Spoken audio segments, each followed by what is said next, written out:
పవిత్ర health condition బాలేదని doctor ఒక్క మాట చెప్తే చాలు, అడ్డం తిరిగి అబార్షన్ చేయించి పవిత్రని ముంబై తీసుకెళ్లొచ్చు.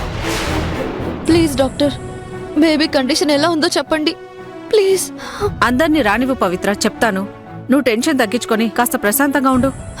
పవిత్ర, ఏమైంది డాక్టర్? ఎందుకు అందరినీ రమ్మన్నారు? ఏమైనా ప్రాబ్లమా? అమ్మా పవిత్ర, నీ మనసులో ఏది పెట్టుకోకమ్మా. మావయ్యని నేనున్నానుగా, నేను చూసుకుంటాను.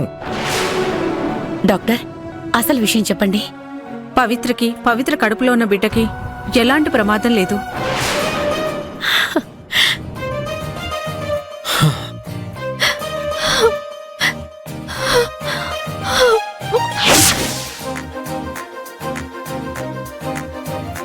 గర్భసంచి వీక్గా ఉండడం వల్ల బేబీ గ్రోత్ మీద ఎఫెక్ట్ చూపిస్తుందేమోనని టెన్షన్ పడ్డాను.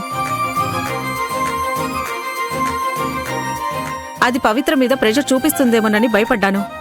కానీ అంతా సెట్ అయిపోయింది. ఇంకా ఎలాంటి ప్రాబ్లం లేదు. అమ్మయ్యా. Thanks doctor. థ్యాంక్స్ అరవింద్.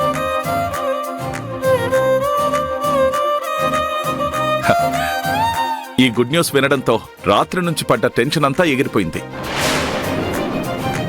పవిత్ర తన బేబీ ఇద్దరు సేఫ్, అది చాలు.